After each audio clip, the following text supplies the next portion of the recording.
ছোট্ট বন্ধুরা কি অবস্থা সবার? আশা করি সবাই অনেক ভালো আছো। আজকে আমরা কথা বলবো আসলে তোমরা তিনটা প্রধান কারণে এ প্লাস মিস করে ফেলো। তুমি যদি পড়ুয়া স্টুডেন্ট হও তোমারও এই তিনটা কারণ অ্যাপ্লিকেবল, তুমি যদি ফাঁকিবাজ স্টুডেন্ট হও তোমার জন্য এই তিনটা কারণ অ্যাপ্লিকেবল, অ্যান্ড তুমি যদি মাঝে মাঝে পড়ুয়া মাঝে মাঝে ফাঁকিবাজ হও তাও ভাই বিশ্বাস করি তিনটা কারণে এ প্লাস বেসিক্যালি স্টুডেন্টদের মিস হয়। তার মানে অল ক্যাটাগরির স্টুডেন্টের জন্য আমি তিনটা কারণ নিয়ে কথা বলবো। তার মধ্যে প্রথম আমাদের যে কারণটা সেটা হলো টপিক অ্যানালাইসিস না জানা। এটা অনেক বেশি ইম্পর্টেন্ট, কারণ তোমরা হয়তো জানো যে ভাইয়া আমাদের দেশের যে প্রশ্ন প্যাটার্ন সেখানে 70 থেকে 80% প্রশ্ন কিন্তু দেখা যায় যে কমন টপিকগুলো থেকেই দেয়, এবং বোর্ড পরীক্ষায় মোটামুটি কিছু টপিক সিলেক্টিভ পড়লে তোমার 8টা সিকিউর মধ্যে 5টা অ্যান্সার করা কোনো ঘটনাই থাকে না। তো এখন অ্যানালাইসিসের কথাটা কেন আসতেছে? যেমন আমি যদি তোমাকে বলি যে ভাইয়া তুমি রসায়ন প্রথম পত্রের মাত্র 18টা টপিক, এই 18টা টপিক থেকে সবসময় গ এবং ঘ নাম্বারের প্রশ্ন হয়। আমি এই 18টা টপিক নিয়ে একটা ভিডিও তোমাদেরকে দিব। তো এই 18টা টপিক থেকে গ এবং ঘ নাম্বারের প্রশ্ন হবে। তুমি এই 18টা টপিক খুব ভালো করে যদি পড়ো তাইলে দেখা যায় তুমি যখন পরীক্ষা হলে অ্যান্সার করবা তুমি খুব কনফিডেন্সের সাথে অ্যান্সার করতে পারবা। ঠিক আছে, এখন ধরো তুমি অনেক পড়ুয়া, তুমি বললো যে ভাই আমি তো সব টপিক পারি। আমি অবশ্যই বলবো যে অবশ্যই তোমাকে সব টপিকই পড়ানো হবে, বাট এই 18টা টপিক তোমার জানা উচিত যে কোন 18টা থেকে বারবার প্রশ্ন হয়, এবং ওই 18টা টপিকে তুমি প্রিসাইসলি যাতে অ্যান্সার করতে পারো, তোমার ক্যালকুলেশন যাতে কোনো সমস্যা না হয়, হঠাৎ করে ম্যাথ করতে গিয়ে মাঝে যাতে তুমি না আটকাও, এবং ওই 18টা টপিকের মধ্যে মডিফাই করে কোন কোন জায়গায় চেঞ্জ আনতে পারে এই জিনিসগুলো যাতে তুমি নিশ্চিত হইতে পারো, এটাই হলো আসলে টপিক অ্যানালাইসিস। তো আমাদের অনেক স্টুডেন্ট দেখা যায় কি যারা অনেক পড়ুয়া তারা ভাবে ভাই আমি তো বইয়ের প্রথম থেকে শেষ পর্যন্ত পড়ছি, তো আমি তো আসলে পারি সব, আমার তো এই প্লাস মিস যাওয়ার কারণ নাই। বাট যে সমস্যাটা হয় ও সবই পারে, কিন্তু যে 18টা টপিক বা যে 20টা টপিক ইম্পর্টেন্ট টপিকগুলা সে হলো এগুলো ঠিক প্রিসাইসলি পড়ে নাই। পরীক্ষার হলে কোনো কারণে অনেক ডেটার মধ্যে অনেক স্ট্রেসের মধ্যে তার সঠিকভাবে ডেলিভারিটা আর হচ্ছে না। ওই সঠিক ডেলিভারি না হওয়ার কারণে কাটাকাটি হচ্ছে, ক্যালকুলেশনে ছোটোখাটো ভুল হয়ে যাচ্ছে, সূত্রের মধ্যে স্কোয়ার দিতে ভুলে যাচ্ছে, ভাগ করতে ভুলে যাচ্ছে, এবং তার নাম্বার কাটা যাচ্ছে। আর বর্তমানে আসলে এ প্লাস তো না, 80% নাম্বারের চাইতে সবসময় টার্গেট রাখতে হয় 90% প্লাস নাম্বার রাখতে। কারণ তোমরা জানো যারা ইঞ্জিনিয়ারিং এসপিরেন্ট আসো তাদের জন্য 90% পরীক্ষার হলে বসতে পারবো কিনা শিওর নাই। এর আগের বছর আসলে 94% লাগছে, এবার আমরা আইডিয়া করতেছি অ্যারাউন্ড 88 থেকে 90% নাম্বার লাগবে। তো সব ক্ষেত্রে আসলে সিমিলার। তো নাম্বার বেশি পাইতে হলে তোমাকে এই টপিকগুলোর উপর খুব প্রেসাইসলি জানতে হবে। বাদ বাকি টপিক ভাইয়া পড়বো না, না পড়লে প্লাস না ভাইয়া, বাদ বাকি টপিক তো তোমার আসলে এই এমসিকিউর জন্য ওগুলোর জন্য তোমাকে আরও কিছু টপিক পড়তে হবে। তারপরে তোমরা জানো ক এবং খ এর জন্য তোমাকে আরও কিছু টপিক পড়তে হবে। তো সব মিলাই তোমাকে পড়তে হবে, এবং এগুলারও কিন্তু বোঝা যায় যে কোন টপিক থেকে এমসিকিউ আসবে, কোন টপিক থেকে ক খ আসবে, অ্যান্ড তুমি ওইভাবে হলো তোমার প্রিপারেশনটাকে সাজায় নিতে হবে একটা সুন্দর প্রিসাইজ হলো প্রস্তুতি টপিকগুলোর উপর। তো প্রথম কারণটা গেল যে ভাই টপিক অ্যানালাইসিস না জানা। 2 নাম্বার কারণ এটা হলো যারা আসলে পড়ুয়া স্টুডেন্ট, বা তুমি যে পড়ে পরীক্ষার হলে গেলা তোমার প্রিপারেশান ধরো 100%, কিন্তু বিশ্বাস করো তুমি যদি উপস্থাপন করতে না পারো, তুমি উপস্থাপন করতে না পারলে তুমি এখানে 70% নাম্বার তুলতে দেখবে যে তোমার প্যারা হয়ে যাচ্ছে। কেন আমি বলি, বিশেষ করে যদি আমি রসায়নের কথা বলি, তোমরা জানো ভাই রসায়ন হলো কোনো থিওরিটিক্যাল সাবজেক্টও না, কোনো ম্যাথমেটিক্যাল সাবজেক্টও না, এখানে থিওরি এবং ম্যাথ মিক্স করা। যেমন তুমি দেখবে যে কিছু অধ্যায় ম্যাথ আসে, কিছু অধ্যায় থেকে থিওরি আসে। এখন তুমি থিওরিগুলোকে আসলে কিভাবে উপস্থাপন করবা, কটটুক লিখলে টিচার নাম্বার দিবে, কোন পয়েন্টটা আসলে লিখতে হয় মেনলি ওই জিনিসটা আসলে তোমাকে জানতে হয়। অ্যান্ড ম্যাথের ক্ষেত্রে একটা কথা যদি বলি, আমাদের ম্যাক্সিমাম স্টুডেন্ট আসলে যেখানে তোমার ভুল করে যে ম্যাথটাকে সঠিকভাবে উপস্থাপন করতে পারে না।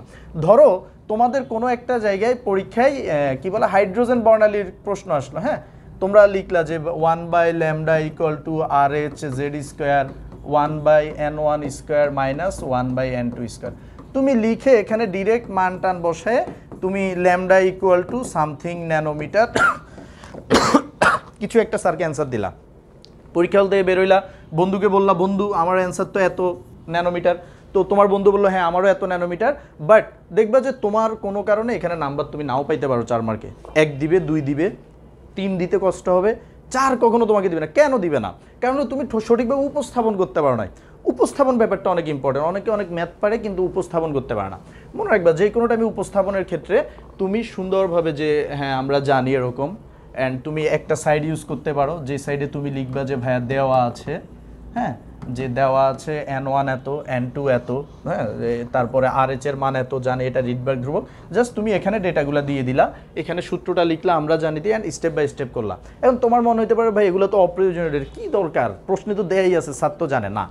বোর্ড পরীক্ষা অ্যান্ড অ্যাডমিশনের মধ্যে পার্থক্যটা তোমাকে বুঝতে হবে।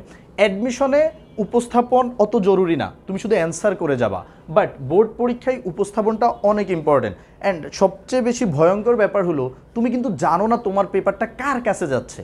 তোমার পেপার যদি এমন কোনো টিচারের কাছে যায়, উনি উপস্থাপন নিয়ে খুবই সেন্সিটিভ, তাহলে কিন্তু উনি তোমার নাম্বার কেটে দিবে। যদি ভাগ্য ভালো হয় তাহলে ভালো কারোর কাছে গেলেও তুমি এভাবে অ্যান্সার করলে উনি আসলে 4-এ 4 দিলেও দিতে পারে, কিন্তু হাই রিস্ক, খুবই রিস্ক যে তুমি 4-এ 4 পাবা না। এজন্য উপস্থাপনটা তোমাদেরকে শিখতে হবে। অ্যান্ড এক্সামের কিছু হ্যাকস আছে, তুমি কিভাবে মার্জিন করবা, কিভাবে হলো তুমি প্রশ্নের পেপারটাকে সাজাবা, কিভাবে একটা গুড ইমপ্রেশন ক্রিয়েট করবা, সেগুলো নিয়ে আমরা কোনো একটা ভিডিওতে কথা বলবো। ওকে, এবার আসলে তাহলে আমাদের 2 নাম্বার কারণ গেল। 3 নাম্বার কারণ নিয়ে যদি আমরা কথা বলি, এইটা আসলে মোটামুটি সব স্টুডেন্ট সাফার করে ভাই, টাইম ম্যানেজমেন্ট। টাইম ম্যানেজমেন্ট, যদিও আমাদের সায়েন্সের সাবজেক্টগুলোয় যেটা দেখা যায় যে সায়েন্সের সাবজেক্টে হিউজ টাইম থাকে, 5টা সিকিউর জন্য 2.5 ঘন্টা সময় দিয়ে রাখছে, হ্যাঁ, প্রতিটার জন্য 35 মিনিটের মতো করে টাইম পাওয়া যাচ্ছে, এজন্য মাঝে মাঝে হয়তো খুব একটা প্রবলেম হয় না। কিন্তু তাও অনেক আছে যে ভাইয়া বলেছে সুন্দরভাবে উপস্থাপন করতে হবে, কীভাবে উপস্থাপন করব, ধরো আমি না বলি যে মেয়েদের ক্ষেত্রে, হ্যাঁ, ধরো 1 নং প্রশ্ন উত্তর, তো ধরো ছেলেদের আবার অভ্যাস কি, ছেলেরা হলো এই দিবেই না দেখ ভালো করে, এমনি দিয়ে সে চলে গেল, এটাও কিন্তু দেখতে খুব একটা ভালো না। হ্যাঁ, একটু সুন্দরভাবে যে দেওয়ার ব্যাপারটা, সেটা হলো ছেলেরা খুবই অলস। আবার ধরো মেয়েরা কী করবে, এভাবে টানবে, এভাবে টানবে, হ্যাঁ, আমার অনেক স্টুডেন্টস আবার ধরো এইভাবে এইভাবে এইভাবে দিবে, প্রথম 1-2টাই, ধরো যখন হাতে সময় এখন 2.5 ঘন্টা আছে, এভাবে ডিজাইন করলো, পারলে ধরো এখান দিয়ে আরেকটা একটু ফুল টুল এঁকে দিল, এখান দিয়ে একটু ফুল টুল এঁকে দিল, তো প্রথমে এটা করলো, তারপরে ধরো ক নাম্বার লিখে, আবার ধরো সে হাতের লেখা খুব সুন্দরভাবে একটি, হ্যাঁ, আমি চাইলেও আমার হাতের লেখা সুন্দর হয় না, তো ধরো অনেক সুন্দর করে করে করে সে লিখে গেল, দেখলো হাই হাই সে 3টে অ্যান্সার করতে করতে 2 ঘন্টা শেষ। এবার দেখা গেছে 2টার জন্য 30 মিনিট সময় আছে, অথবা ওই যে তুমি টপিকগুলো ভালো করে না পড়ার কারণে তুমি অ্যান্সার করছো। প্রত্যেক সময় মনে রাখবা সায়েন্সের সাবজেক্টগুলোতে মিনিমাম 30 মিনিট আগে যাতে এক্সাম শেষ হয় এই টার্গেটটা নেবে। কেন? কারণ হুট করে দেখবা যে কোনো একটা সিকিউ তুমি সলভ করতে নিছো, ওইটা তুমি পারতেছো না, হুট করে তোমার অ্যান্সার মিলতেছে না, তখন যদি তুমি ব্যাকআপ আরেকটা অ্যান্সার করতে পারো ওই টাইমটা হাতে। তো এখন দেখা যায় স্টুডেন্ট কী করতেছে যে তার লাস্টের 30 মিনিটে 2টা সিকিউ লেখা লাগতেছে। এখন প্রথমগুলো যে অনেক ভালো হয়েছে এই জন্য তুমি যে অনেক এক্সট্রা মার্ক পাও তা না, স্যার তো চাইলেও তোমাকে 4-এর মধ্যে আসলে 5 দিতে পারবে না। যতটুকু স্ট্যান্ডার্ড আমরা ততটুকু ফলো করব, আমরা ঘড়ি ধরে আমাদের অ্যান্সারগুলো করব, যাতে আমাদের পরের সিকিউগুলা কখনোই নষ্ট না হয়ে যায়। আমাদের পরের প্রথম সিকিউটা আমরা যে স্ট্যান্ডার্ডে লিখতেছি, লাস্ট সিকিউটাও যদি তুমি সেম স্ট্যান্ডার্ডে লিখতে পারো, বিলিভ মি তোমার A+ কখনো মিস যাবে না। বাট আমাদের ভুল যেখানে হয়, আমরা প্রথম 3টা খুব ভালো করে লিখি, পরের 2টা এমন গোবর করে লিখি রে ভাই, নিজেই রিভাইজ দিতে ভয় পাই, নিজের লেখা নিজেই বুঝি না, টিচার কেমনে বুঝবে। আর যদি এই কথা আমি বলি বাংলার ক্ষেত্রে, হ্যাঁ, বাংলার ক্ষেত্রে বা SSCর যেসব বাচ্চারা আসো, তোমাদের তো আরও অনেকগুলো সাবজেক্ট আছে, বাংলাদেশ ও বিশ্ব পরিচয় সহ, হ্যাঁ, যেগুলোতে 60টা সিকিউ লেখা লাগতেছে। এখানে তো দেখা যায় বাংলার ক্ষেত্রে যদি আমি বলি ভাই, 60টা সিকিউর মধ্যে 60টা সিকিউ লিখে আসে স্টুডেন্টের সংখ্যা খুব কম, খুবই কম। 10% স্টুডেন্টও 60টা সিকিউ লিখে না। অনেকে এই 10%-এর মধ্যে অনেকে আবার প্রথম 5টা যত সুন্দর করে লিখে, শেষের দুইটা ধরো ওইখানে নিজে MBBS ডাক্তার ভাবে নিজেকে, সে কী করা শুরু করে, ক লিখে ধরো এখান থেকেই এক টান দিয়ে যে আমরা এটা সিরাজউদ্দৌলার বাবার নাম, এটা খ, মানে ও কি লিখছে, ওকে যদি তুমি রিভাইজ দিতে দাও ও নিজে পড়তে পারবে না। সো এরকম যাতে না হয় আমরা টাইম ম্যানেজমেন্ট করব। বাংলায় একটা সিকিউর জন্য আমার যতটুকু মনে আছে 22 মিনিট সময় পাওয়া যায়।